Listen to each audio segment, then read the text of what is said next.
O Senhor das Terras, de Wilson Frungilo Júnior, parte 6, capítulo 16. Já entendi, Cláuter. Não precisa falar mais. Você quer preparar o chá sem que ninguém o veja? Tudo bem, mas nada de truques, já disse. Deixe que eu tomo conta dele, senhor. Pede Tete. Está bem, você fica com ele, mas muito cuidado. Pode deixar. Esse maldito curandeiro não fará nenhum truque. Muito bem, soldados, vamos sair. Tranquem a porta e fiquem do lado de fora vigiando. Dizendo isso, Alfes e os soldados saem do calabouço, deixando em seu interior na antessala Cláuter com seu saco de cogumelos e um pequeno tacho pendurado acima de uma fogueira para esquentar a água. Outros recipientes são também fornecidos ao curandeiro a seu pedido. Otter e Isildra foram soltos das correntes e estão sentados num dos cantos, amarrados com cordas pelos pulsos. Tete fica no outro canto a observá-los. Fizera tudo como Cláuter lhe dissera, ou seja, pedira a Alfeus para deixá-lo vigiando no interior do calabouço. Cláuter abre rapidamente o saco de cogumelos, tira 2 das espécies de dentro, deixando-as separadas. Retira o restante do saco e separa-os também. Em seguida, dirige-se em voz baixa a Otter. Otter, preste muita atenção. Eu não trouxe a muscária, mas trouxe outras espécies de fungo. Quer dizer que não vai me fazer provar aquele maldito veneno? É claro que não, Otter. Ou pensou que ia fazer isso com você? Meu Deus, não sabe o que passei até agora pensando nisso. Cale-se, Otter, e ouça-me. Não temos tempo a perder. Preste atenção, e o soldado? Pergunta Otter apontando para Tete. Não se preocupe, ele está do nosso lado. Continue. Vou preparar 2 chás. Um deles é totalmente inofensivo, mas o outro fará com que quem o tome entre no estado de torpor e comece a passar mal. Entendi, 2 chás. E o que devo fazer? Por enquanto não faça nada e deixe tudo por minha conta. Mas quando eu lhe der o chá para beber, dizendo que ao dar muscária, quero que finja estar em transe. E o que devo dizer?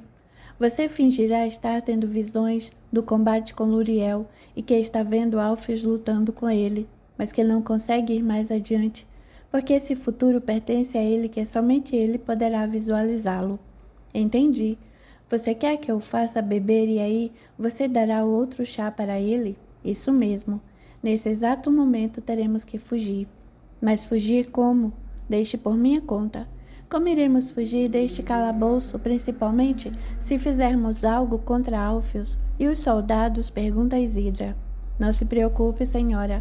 Vou dar um jeito para que a experimentação do chá seja feita do lado de fora do castelo. Oh, meu Deus, será que vai dar certo? Tem que dar, senhora. É a nossa única chance. E fugiremos para onde? Vocês irão comigo para o norte. Porém, se acontecer alguma coisa comigo, vocês devem correr para o interior da floresta, por detrás de minha casa e seguir a trilha da direita. Quando avistarem uma macieira sozinha no meio da floresta, procurem atrás dela uma trilha que os levará diretamente a uma aldeia do norte, a 2 dias de caminhada. Chegando, falem que estão lá em meu nome, contem toda a história e eles os tratarão muito bem. E se porventura der certo de eu recuperar o colar sagrado, levem-no até o Aron, ele o guardará para mim. Certo. Concorda, Otter, mas por favor vá conosco. Farei todo o possível, mas deixe-me trabalhar agora, pede Cláuter, voltando-se para os cogumelos. E parecendo ter muita prática no trato com essas plantas, começa a cortá-las em pequeninos pedaços, separa um lote e joga no pequeno caldeirão, deixando-o ferver por algum tempo, despejando em seguida o líquido em uma das canecas que tem por sobre a mesa. Faz o mesmo com todos os tipos de cogumelos, tendo o cuidado de guardar no pequeno saco uma espécie intacta de cada um. Enche diversas canecas, marcando-as com sinais diferentes por meio de diversas linhas coloridas, retiradas da roupa de Isidra, de Otter, da sua e do soldado. Pelo amor de Deus, Cláuter, marque bem essas canecas, não me dê o chá errado. Não se preocupe, Otter. Quero-o vivo para que leve Isidra e o garoto em segurança até o norte, se algo me acontecer. Por que acha que algo pode lhe acontecer, Cláuter? Pergunta Isidra. Não sei, senhora, mas todo cuidado é pouco. Nisso a porta do calabouço se abre e Alfios entra na antessala acompanhado dos soldados. Está pronto, Cláuter? Estou impaciente. Pois terá que ter muita paciência, Alfios. O chá de muscária, para ter o efeito desejado, tem que descansar por algum tempo, sem que se mexa nele ou mesmo balance. Ele tem que descansar para apurar-se. Que história é essa, Cláuter? Não posso perder tempo. Terá que esperar ou nada dará certo. E quando poderemos fazer o teste? Somente à noite, Alfios. À noite. À noite é que tem sob a luz do luar, debaixo do maior carvalho que existir, dentro de um raio de 5 milhas. Inventa Cláuter, sabendo que o maior carvalho naquelas paragens encontra-se do outro lado do rio, ao lado de sua casa. Não estou gostando nada disso, Cláuter. Está me cheirando a algum truque seu. E você acha que estou em condições de utilizar-me de algum truque? O que posso fazer contra você? Parece-me que está com medo. Eu medo? Medo de você, está louco. Então estamos combinados. À noite debaixo do maior carvalho. O maior carvalho está do outro lado do rio, perto de sua casa. E quer lugar melhor? À noite virei buscá-lo. Desvio o olhar para Otter e dá enorme gargalhada. Otter será o primeiro, Cláuter. Será. E pela ordem Isidra e depois o garoto. E se não conseguir com os 3, tenho certeza de conseguir pelo menos com o segundo. Alfios olha para a esposa e grita com ódio, pois gostaria que desse certo com o garoto. Assim você mataria Otter e essa traidora. Pode ser, Alfios. À noite virei buscá-lo, mas ai de você se me enganar. Dizendo isso, Alfios sai do calabouço, acompanhado pelos seus soldados. Na saída dirige-se a Terte. Preste muita atenção nesse sujeito. Fique tranquilo, meu senhor. Alfios finalmente sai. Asqueroso, grita Isidra cuspindo no chão. Cláuter, por que não mata com um de seus cogumelos? Isso mesmo, concorda Otter. Se o matar, resolveremos todos os nossos problemas. Isidra herda seu lugar, você continua vivo e Loli volta para sua casa. Minha missão nesta terra é salvar e não matar, mas seria em legítima defesa. Não posso fazer isso, me desculpem. Por que guardou cogumelos inteiros no saco? Quero que Alfios pense que um deles é a muscária e que vou lhe ensinar a maneira de identificá-lo. Mas bem que ele merecia morrer, insiste Isidra. Você o odeia tanto assim? Acho que sempre o odiei, por todo o mal que fez a muita gente. Você não pode imaginar, Cláuter. Ele já mandou executar uma camareira apenas porque ela não quis ceder aos seus desejos pecaminosos. Ele pensa que as mulheres são sua propriedade. Estou com muita pena de Loli. Também estou, diz Otter. Se conseguirmos fugir, sem que ele tome conhecimento do segredo da muscária, ele será capaz de descontar toda a sua ira contra ela. Não acredito, Otter. Interfere Isidra. Ele não manda executar mulheres que possam dar-lhe o que quer. Fico mais reconfortado com isso, mas mesmo assim tenho pena dela. Irá sofrer muito. Está acostumada comigo, que sempre lhe fui gentil e bom. Por que não a negocia também? Ele não iria querer, responde Isidra. Está por demais encantada com Alfios e com a riqueza do castelo, mas não entendo por que tem pena dela, Cláuter. Ela o traiu. Não devemos odiar as pessoas, Isidra. O ódio é um poderoso veneno que nos mata aos poucos. Além do mais, imagino que ela não fez o que fez apenas para vir morar no castelo. Tenho certeza de que pensou em mim em primeiro lugar. Acredito que ela esteja tentando salvar a minha vida. E ela não poderia acompanhar Cláuter até o norte? Tem razão, mas por que ela não pode voltar para o norte, Cláuter? É uma longa história, Isidra, e só a ela pertence. Vamos procurar descansar um pouco agora? Esta noite será bastante cansativa e temos que guardar energias. Cláuter deita-se ao chão para descansar, aguardando a chegada da noite. 2 balsas atravessam lentamente o rio, carregando uma delas. Alfios, Cláuter, Terte e 5 soldados, enquanto a outra transporta Otter, Isidra, o garoto e mais outros 5 homens de Alfios. O silêncio é pesado, ouvindo-se somente o som das varas sendo enfiadas na água. As canecas foram embrulhadas uma a uma em peles e estão dispostas em pé ao lado do curandeiro, que pede o menor movimento na embarcação para que nenhum líquido seja derramado. Chegando na margem oposta, Cláudia as carrega cuidadosamente para perto do carvalho e pede para que ninguém as toque. Não, não, não me façam beber o chá, grita Otter, fingindo admiravelmente bem o medo da morte. Cale-se, homem, berra Cláudia, colaborando com a encenação. Talvez não morra. Preparei a bebida como me foi ensinada. Vamos logo com isso, grita Alfios. Quero silêncio na floresta. Ordena Cláudia, tragam Otter. Não, não. Continua a gritar, debatendo-se e tentando escapar das mãos dos soldados. Cale-se, Otter. Ordena mais uma vez o curandeiro. Deitem-no aqui e tapem o seu nariz para que abra a boca. Não façam isso com ele, pede Isidra. Se ele não morrer, eu a mato, mulher, declara Alfios. Muito bem, Alfios, fala Cláudia. Agora o nosso trato. Se der certo, os sobreviventes ficarão livres e quero colar em minhas mãos. Somente aí ensinarei o segredo a você. A muscária está com você, está aqui no saco juntamente com os outros. E o que vai me ensinar? Cada cogumelo destes, apesar de bastante parecidos, tem uma particularidade. Mostrarei a você a particularidade, o sinal da muscária. E como vou acreditar que mostrará o correto? Teremos que confiar um no outro. Como posso acreditar que ao invés de me deixar ir embora não me matará? Dou-lhe a minha palavra. Quero que me entregue o colar sagrado agora. Não, então paro por aqui. Se quiser, poderá me matar. Está bem. Concorda tirando o embrulho de dentro da roupa e entregando-o a Cláudia. Alfios fica contrariado, mas satisfeito. Afinal de contas, já planejou o que irá fazer. Depois de conhecido o segredo, prenderá os 4 novamente. Como esse Cláudia pode ser tão tolo? Confiando assim em mim, ele pensa. Espero que Alfios não desconfie de nada.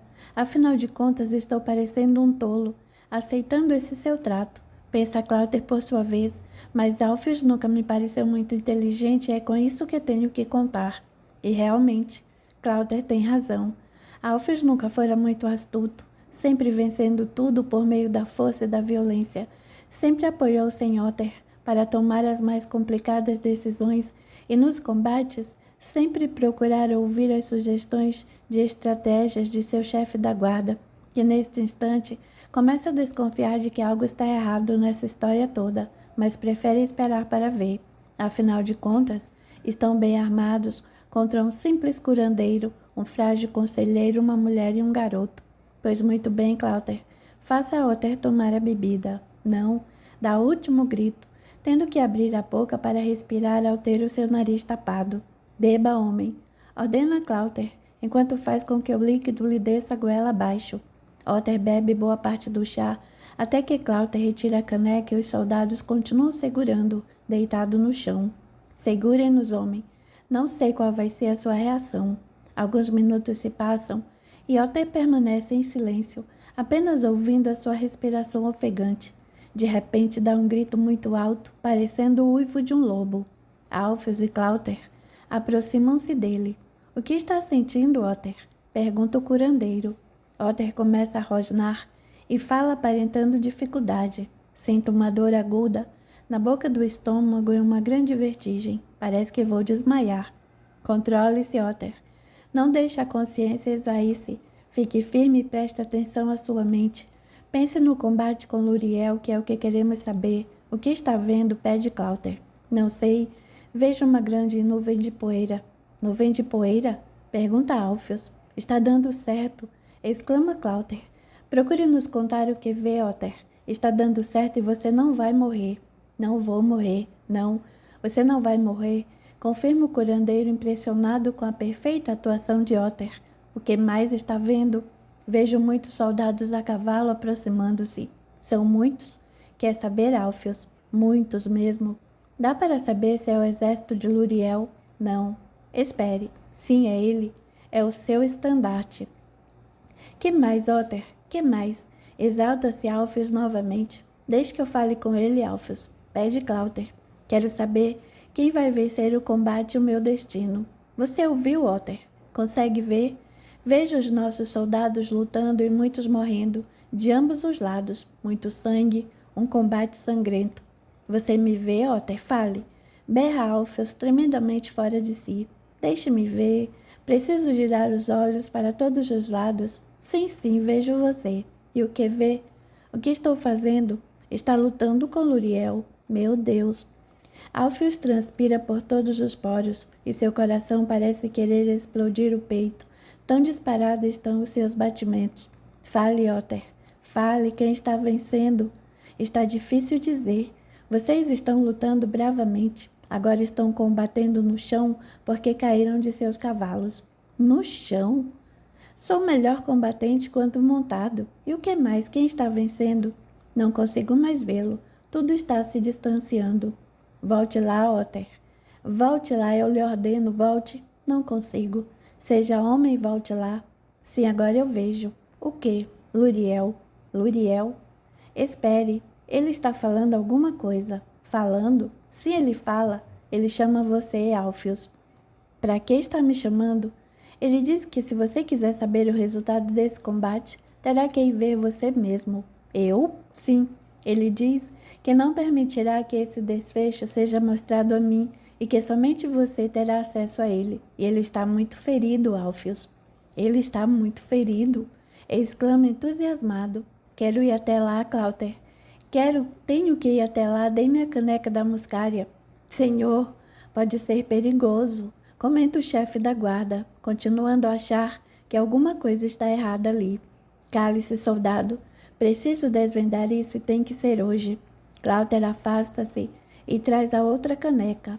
Alpheus, alucinado, toma das mãos do curandeiro e toma todo o seu conteúdo.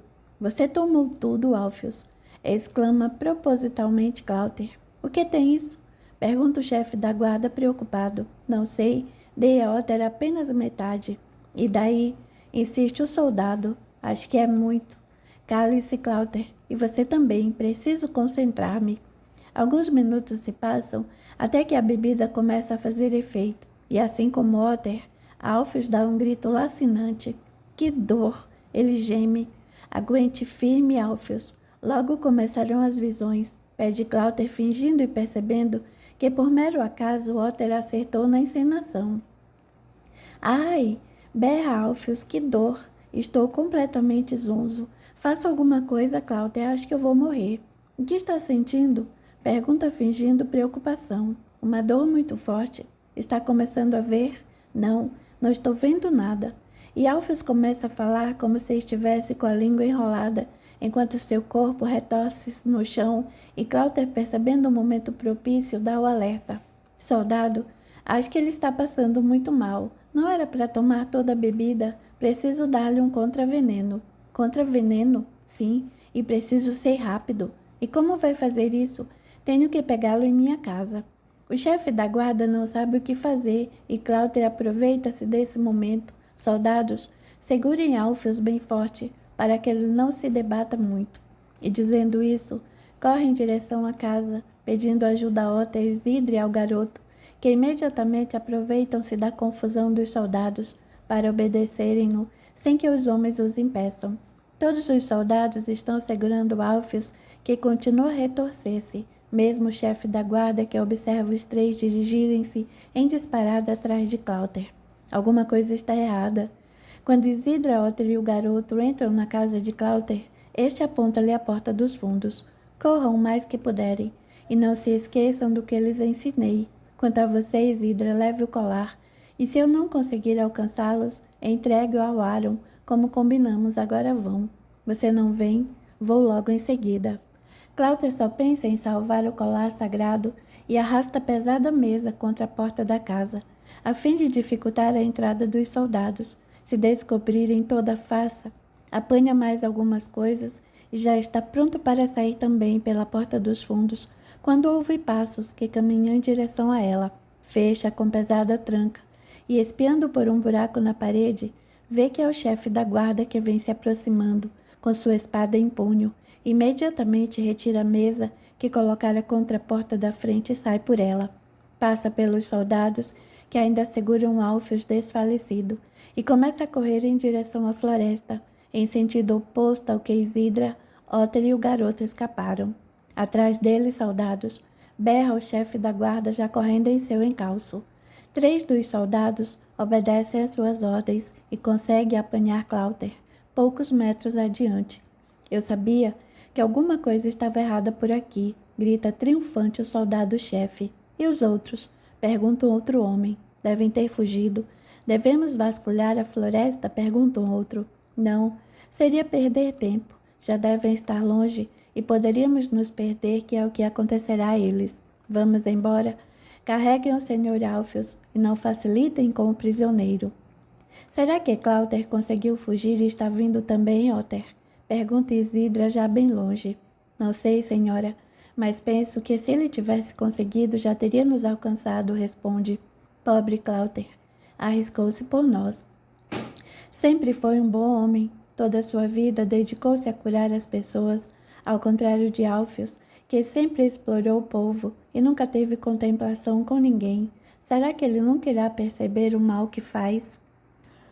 Capítulo 17. Faz apenas um ano que Alfredo tomou contato com o espiritismo e vejo o que ele já fez, hein, Otávio? Comentou Isabel com o marido. É mesmo. Que desenvolvimento ele deu àquele pequeno centro espírita. Alfredo sempre foi um homem de visão e de grande capacidade empreendedora. Aliás, sempre me impressionei com a facilidade que tem para organizar e administrar. Mas ele contribuiu muito financeiramente, não foi? Sem dúvida. Ele colocou algum dinheiro nessa obra, mas ele não deu simplesmente esse dinheiro. Ele investiu, comprando a fazenda para que ela, além de sustentar as obras assistenciais do centro, dê oportunidade de serviço para aqueles mais necessitados de trabalho e, principalmente, do aprendizado de uma profissão. Que isso possa servir de exemplo para muita gente, porque, na verdade, ele provou que quando se quer realizar algo de útil, em benefício do próximo e sem interesses particulares, tudo é possível. E com que satisfação aquelas pessoas vão para o trabalho.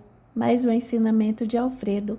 Quantas e quantas vezes vemos uma pobre criatura mendigando um pedaço de pão, pedindo um pouco de dinheiro e já nos colocamos na posição de julgá-la, geralmente taxando-a de inútil e vagabunda. Será que esses pobres, se tivessem tido a oportunidade que tivemos, não só de poderem estudar, mas principalmente o apoio dos pais ensinando-os, desde pequeninos, que o estudo é muito importante, não estariam talvez hoje numa posição como a nossa ou até melhor? E quantas crianças não puderam estudar e às vezes nem mesmo aprenderam a ler e a escrever seus nomes, porque precisaram trabalhar desde cedo para ajudar no sustento do lar?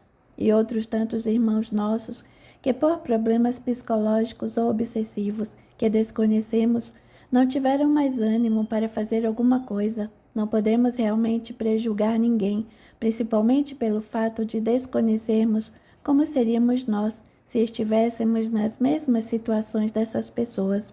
E o que temos que fazer então a esses pobres irmãos? Dar-lhes o apoio, mostrando a eles que ainda existem criaturas que se preocupam com seus destinos. E é exatamente isso que Alfredo está desenvolvendo no Centro Espírita, fornecendo aos menos favorecidos pela sorte não somente o apoio, o leito, o prato de comida, mas também, o mais importante, a chance de toda aquela gente voltar a confiar nos homens e em Deus. E é um dos trabalhos mais importantes na fazenda que Alfredo adquiriu, onde as pessoas que querem ter um lugar para morar e trabalhar são empregadas, passando primeiro por um período de aprendizado e depois auferindo um salário condizente com seu trabalho, sem exploração de qualquer tipo. Aprendem todas as técnicas de plantio e têm também a chance de participarem da horta e da granja comunitária, que tanto servem a eles como ao próprio trabalho de distribuição de alimentos aos pobres. Quanta coisa vem dessa fazenda, não é, Otávio? Leite, ovos, verduras, carnes, frutas. Fico impressionada também em ver como já estão aparecendo outros empresários interessados nesse tipo de atividade em benefício dos mais necessitados. Quando o trabalho é sério e honesto, Isabel, todos sentem vontade de participar e colaborar, e principalmente seguir o exemplo do que os fazem. E o curso para gestantes, que ensina às futuras mamães como cuidar de si mesmas, da criança recém-nascida e da higiene pessoal. E quantos colaboradores apareceram para dar essas aulas, não é mesmo? É verdade, Alfredo está mesmo espalhando a luz. Mas sabe, Isabel, estou um pouco preocupado com ele, porque Hoje à tarde ele reclamou comigo que a dor na garganta voltou e agora está sentindo também dores no abdômen. Ele foi ao médico. Cláudio já pediu a ele que voltasse ao médico para novos exames. Ele já tinha ido antes, já há 2 meses atrás, e o médico, na ocasião, ficou muito impressionado com a sua melhora. Por que será que Cláudio pediu que ele voltasse ao médico?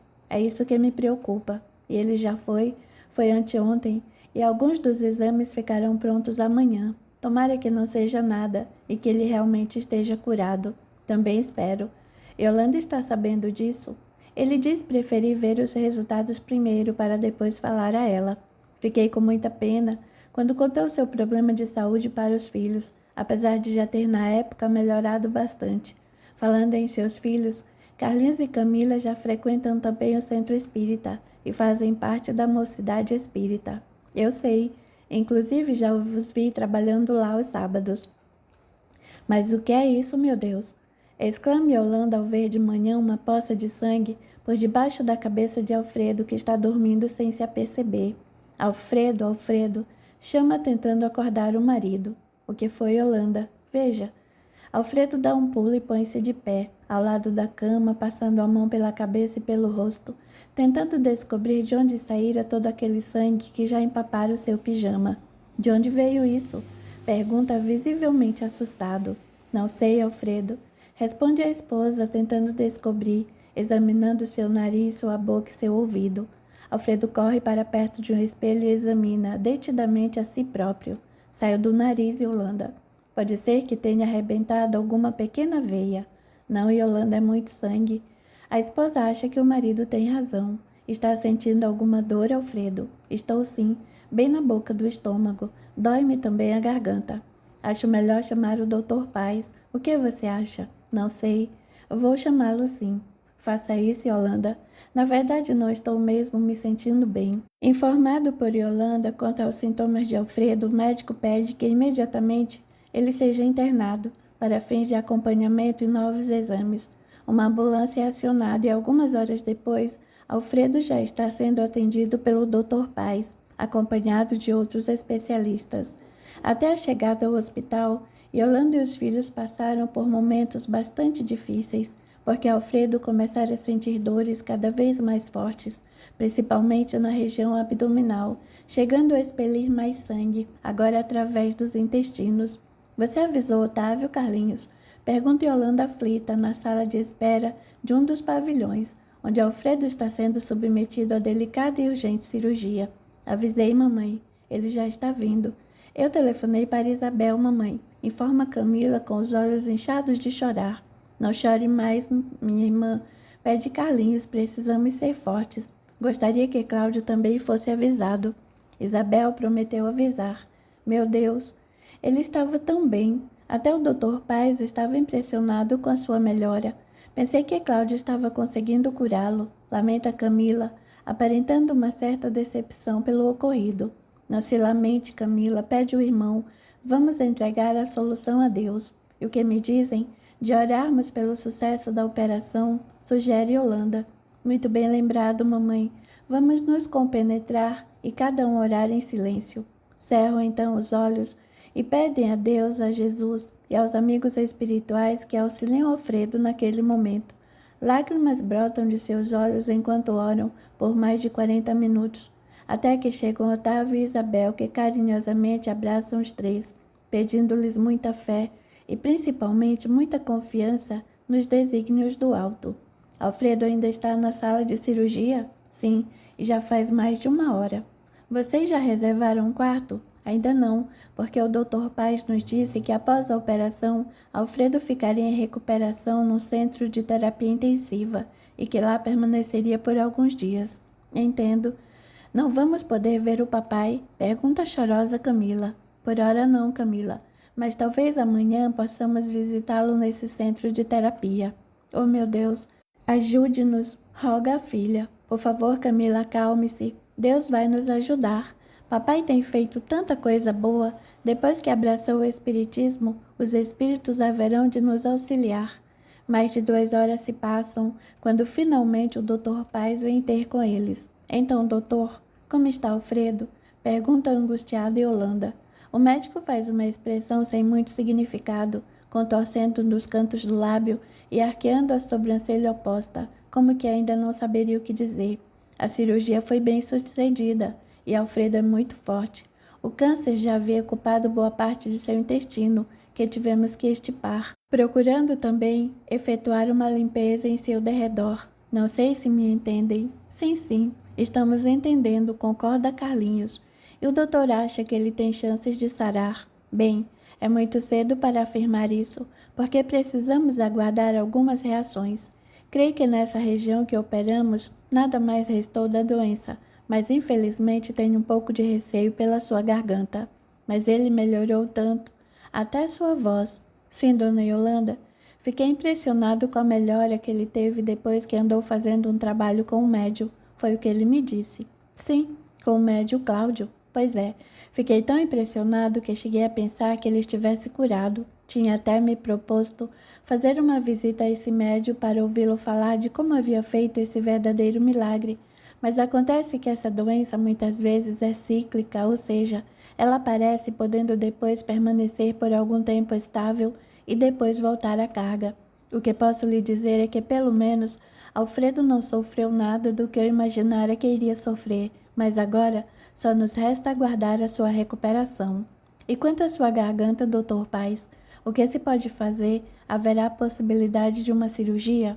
Isso é o que iremos resolver. Quando Alfredo procurou-me pela primeira vez, após minuciosos exames, cheguei à conclusão de que nada poderia ser feito, ou melhor, se tentássemos operá-lo seria pior. Porém, com a melhora que ele teve, através desse médium, precisaremos avaliar outra vez a possibilidade de algum tratamento. Quer dizer que existe esperança para ele? Existe a esperança de que ele se cure? Insiste Yolanda. Tudo é possível, minha senhora. Deus irá nos ajudar, complementa Isabel. E quando poderemos vê-lo? Talvez amanhã, se tudo correr bem como espero. Gostaria muito de permanecer aqui no hospital, pede Yolanda. A senhora poderá pedir um quarto se quiser, mas não vejo necessidade, responde o médico. Eu quero sim, insiste. Providenciarei para você, Yolanda, promete Otávio. Por favor. Agora, se me dão licença, tenho que ver um outro paciente. Quando falaremos novamente com o senhor? Hoje à noite virei ver Alfredo. A senhora, por favor, informe a minha secretária em qual quarto estará. Eu irei até lá. Muito obrigada, doutor. O médico se despede e sai. Mais alguns minutos se passam e antes que Otávio vá providenciar o quarto, chega Cláudio, acompanhado de Dona Paulina. Bom dia a todos, cumprimenta. O que aconteceu com Alfredo? Pergunta bastante preocupado. Yolanda relata então ao médium tudo o que acontecera naquele dia, desde a manhã, quando encontraram o marido banhado em sangue com fortes dores. Meus irmãos, tenham confiança em Deus e em seus desígnios. O que não entendo é que ele estava melhorando tanto e agora. Procure acalmar-se, dona Yolanda, e não se revolte com nada. Mas é meu marido, e ele estava trabalhando tanto pelo centro, pelos pobres, por quê? Ouçam-me com atenção todos vocês, pede Cláudio. Vamos orar bastante pela recuperação de Alfredo, rogando a Deus nosso Pai que ele possa restabelecer-se e continuar com o trabalho maravilhoso que vem efetuando em benefício de tantos irmãos nossos. Mas não podemos deixar de agradecer por tudo que Alfredo recebeu da providência divina, através de seus mensageiros espirituais. É verdade, concorda Isabel. Procure entender que quando Alfredo procurou o auxílio da espiritualidade, ele estava condenado pela medicina, que lhe previa apenas 6 meses de vida, e com bastante sofrimento. Lembrem-se de que Alfredo já não estava conseguindo expressar-se, tamanha perda de sua voz e da dor que sentia na região da garganta. Além disso, não havia tido ainda o privilégio de tomar contato com a doutrina espírita. O que aconteceu então depois desse encontro dele com a verdade? Estou entendendo, mas por favor continue. Sei que suas palavras nos farão muito bem. Repito a pergunta. O que aconteceu? Aconteceu que Alfredo foi grandemente auxiliado, primeiro fisicamente, pois suas dores sumiram e nenhuma outra o acometeu. Durante todo este ano que se passou, sua voz voltou ao normal, o que o possibilitou de continuar a ter uma vida normal, não foi?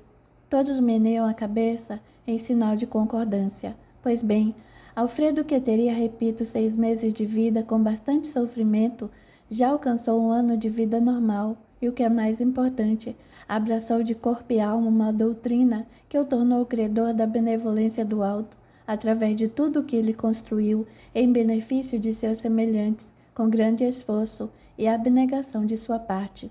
Hoje Alfredo é uma pessoa mais feliz do que já era, pois consegue entender as verdades da vida, crê piamente que a vida não termina com a morte, pois ela é eterna e por esse motivo tornou-se um espírito fortíssimo por suas convicções. É um espírito feliz, sobre o qual nada pesa nem abala, dada a extrema confiança que tem hoje em Deus, nosso Criador. Você tem razão, Cláudio. Interrompe Otávio, todos nós hoje somos espíritos bastante fortes e confiantes no futuro, felizes mesmo em saber o quanto de momentos gratificantes, de muita luz, de muita paz, poderemos um dia alcançar. Não podemos negar que Alfredo foi realmente muito auxiliado pela espiritualidade. Mas por que ele tem que passar por tudo isso?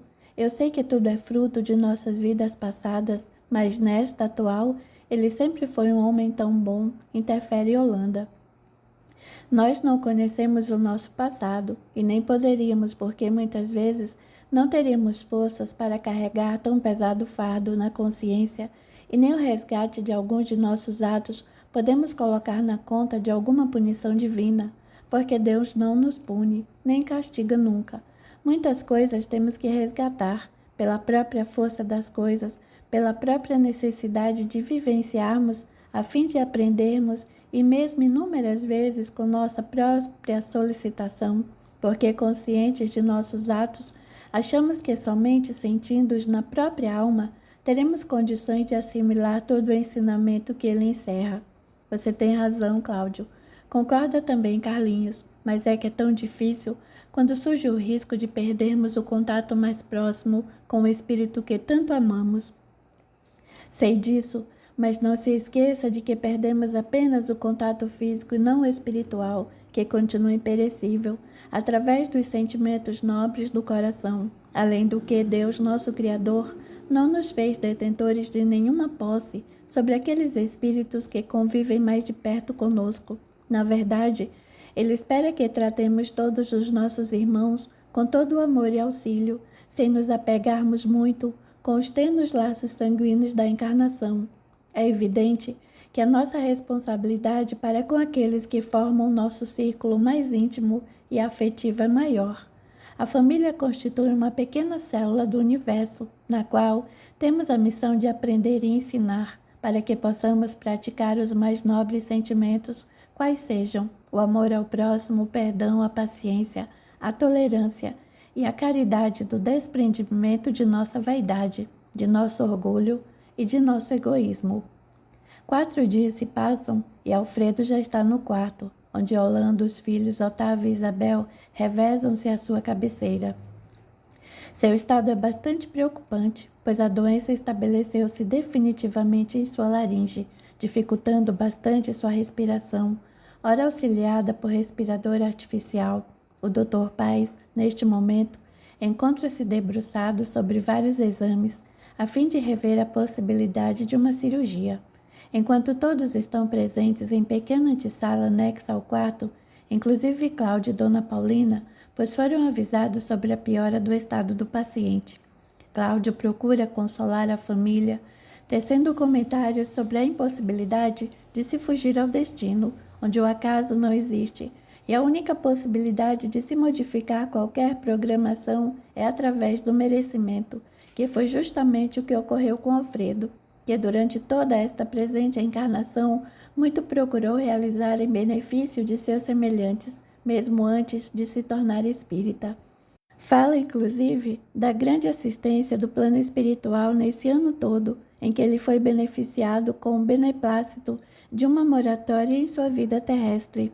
Realmente, irmão Cláudio, comenta Holanda, não podemos reclamar ou revoltar-nos com nada. Deus sabe o que é melhor para todos nós.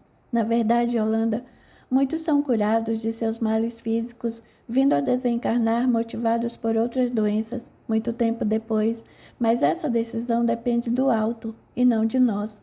E quantos não vieram a contrair algum mal somente para serem curados, a fim de que após essa demonstração da influência do mundo espiritual, tomassem outros rumos em benefício de algo muito maior, já programado pela espiritualidade. Nesse momento, uma campanha localizada do lado de fora da porta do quarto, que serve para alertar o corpo de enfermagem, dispara com insistência, o que faz com que todos da antessala, assustados, dirijam-se para o quarto, no mesmo instante em que uma enfermeira e um enfermeiro entram pela porta externa. Dá para notar que o Dr. Paz, debruçado sobre Alfredo, detém no rosto sinais de muita preocupação, confirmados pelas ordens rápidas que dá aos enfermeiros. A enfermeira depressa, uma cânula e um bisturi. Rápido, enfermeiro, aumenta o oxigênio. Vocês todos, ordena, dirigindo-se a Yolanda e aos outros, por favor, deixem o quarto imediatamente. Não vão gostar de ver o que tenho que fazer. Meu Deus, o que está acontecendo? Pergunta assustada Yolanda, enquanto Camila irrompe num choro. Otávio apressa-se em retirá-los do quarto, auxiliado por Dona Paulina. Eu vou ficar, diz Cláudia a Otávio, fechando a porta, assim que a enfermeira retorna com os instrumentos que o médico pedira. O que será que está acontecendo? Pergunta Isabel.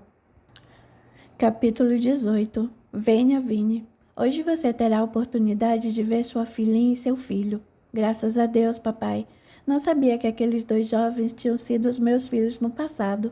Passei séculos tentando encontrar meu algoz daquela época para vingar-me, e hoje o encontro como pai de meus queridos filhos. E pai muito dedicado, Vini. O que aconteceu a ele?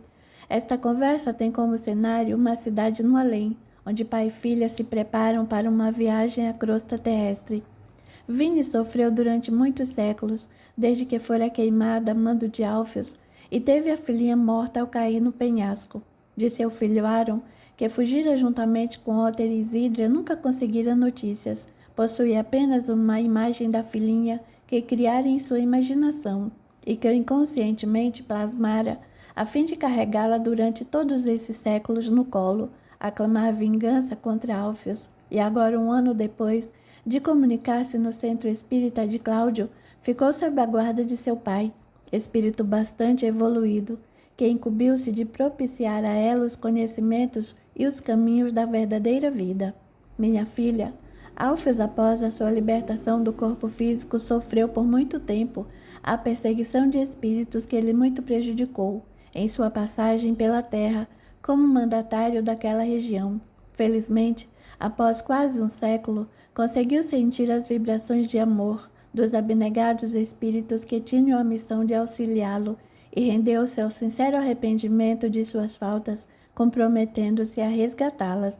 E durante todos os séculos que se seguiram, através de várias reencarnações, procurou abrigar sob a sua tutela todos aqueles que ainda sofriam pela lacinante dor do ódio da revolta. Nessa sua caminhada, tomou para si a sublime missão de fundar escolas, orfanatos, hospitais e sempre alguma fazenda para os trabalhadores da terra. Com tudo isso, conseguiu, à custa de muito sacrifício, transformar todas as vibrações de ódio em sentimentos de amor e reconhecimento ao seu trabalho. E, presentemente, nesta sua última passagem pelo orbe terrestre, resgata não por castigo nem por punição, mas por sua livre deliberação, um dos últimos resgates que ele próprio reconhece de suma importância para sua elevação espiritual. Recordou mais uma vez as verdades da vida através de Cláudio, espírito que o acompanha em sua peregrinação evolutiva, dando a todos mais um exemplo de desprendimento, construindo local de socorro aos irmãos mais necessitados. O que você vai presenciar hoje pode aparentar aos seus olhos ainda neófitos um sofrimento desnecessário, mas para ele representará uma libertação de sua alma ávida de justiça para consigo próprio. Sentirá as benesses divinas que só um coração liberto pode sentir. Mas vamos nos locomover até a crosta que a hora é chegada. E assim, pai e filha dirigem-se até o hospital, onde Alfredo encontra-se internado. À porta do quarto, mais algumas entidades de luz fazem-se presentes, estando algumas delas em situação de aprendizes, acompanhadas por seus instrutores. Vinha, então, é convidada pelo pai a ouvir as explicações de um dos mentores daquela equipe. Meus irmãos, temos acompanhado em serviço de aprendizado os últimos meses da vida material de Alfredo, e todos vocês já têm ciência de uma de suas encarnações como Senhor das Terras.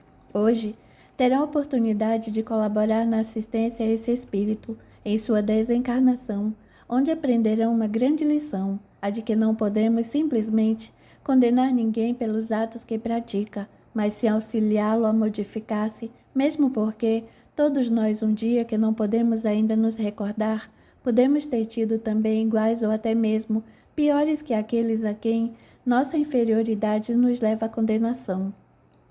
É o caso desse nosso irmão, que durante muitos séculos lutou muito no resgate de suas faltas, procurando arrebanhar todos os seus credores, a fim de eliminar de seus corações todas as vibrações negativas que ele próprio instilara. E aqui ao nosso lado temos a nossa irmã Vini, a última de suas vítimas, que hoje, já consciente da sublime justiça de Deus nosso Pai, aqui vem para acompanhar-nos na recepção a esse nosso irmão, valoroso guerreiro no combate às suas próprias imperfeições, mas vamos que a hora se aproxima. Dizendo isso, abraça ternamente a mulher e entram todos no quarto de Alfredo. Na antessala encontram-se Yolanda, os filhos, Otávio, Isabel e Dona Paulina. Meus filhos, exclama Vini ao ver Camila e Carlinhos, abraçados em Yolanda, chorosos e angustiados. Meu Deus, ajude o papai, um homem tão bom. Ora Camila profundamente.